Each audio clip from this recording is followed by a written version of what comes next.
Hey guys, welcome to the 34th C# tutorial that I'm making for the new Boston.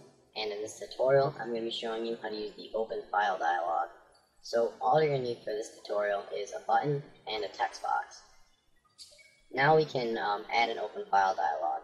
You can do this one of two ways. You can either go over to the toolbox and drag an OpenFileDialog over to your form, or we can create it using code, which is what I usually do. So we can just double click on this button right here and create a new instance of an OpenFileDialog. Then we're going to want to give a name to our OpenFileDialog. I'm just going to call it OFD for OpenFileDialog. Then just set it equal to a new OpenFileDialog. Now basically an OpenFileDialog is something that will allow the user to browse through the files on their computer and open a file. And then you can do something with that file, but we're not going to get into that in this tutorial. So in order to display the OpenFileDialog to the user, you're just going to want to call the showDialog method. So it's going to want to do ofd.showDialog, and this will then display the dialog to the user. So now when we click this button, we should be displayed with an OpenFileDialog. And yep, now we can browse through the files on our computer and open a file. But we haven't coded for it to do anything with that file yet.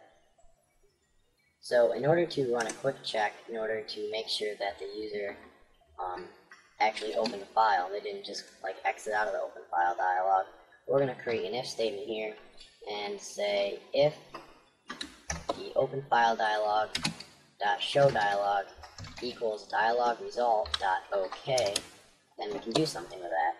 And basically right here, this is just an enumeration, and it will check to see if the user actually opened a file. And if they didn't, then the dialog result will be something other than OK. But if they actually open a file, then the dialog result will be OK. And we can then do something with this. But right now, we're just going to make sure that this code works right here. And we're just going to have a message box be displayed if the user actually opened the file. So here we display the dialog, and if they click the exit button, we shouldn't get a message box. If they click cancel, we also shouldn't get a message box. But if we open a file, we should get a message box. Yep. In order to get the path of the file which the user opened, we're going to want to use the file name property. So we're just going to want to do ofd.filename. And this will get the path to the file that the user opened. So we're just going to go ahead and open this file right here, and it should now give us a path to this file. So we should get the C drive, users/Adam/desktop, and then the file name, and then the path to the file. If you wanted to get only the name of the file, we could use the safe file name property, and this will just get the name of the file itself. So instead of getting the path to the file, we'll just get this like 4053 whatever right here. Yep. Now you can make it so that users can only open files with certain extensions. So in order to do that, we're just going to want to do the OpenFileDialog name instance dot filter, and then set that equal to a string. And basically first, you're just going to want to give a description of the type of file that a user can only open. So if we only wanted to make a user be able to open a PNG file, then we're just going to want to type, I guess here, PNG image. And then following that, we're just going to want to type a straight up and down line. And then we're going to want to type a star and a dot, and then the file extension. And since we only want users to be able to open PNG images, we're just going to type .png. So now if we debug here, open up the file dialog, as you can see right here, we can only open up images that have a .png extension.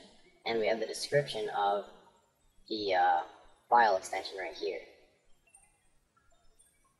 You can add multiple ones. Say you wanted to do also like, I don't know, a BIK.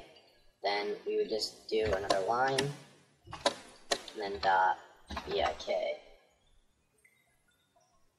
Now we open this up, and now we have a choice. We can either do PNG or VIK. You can also give a title to the name of your file dialog box.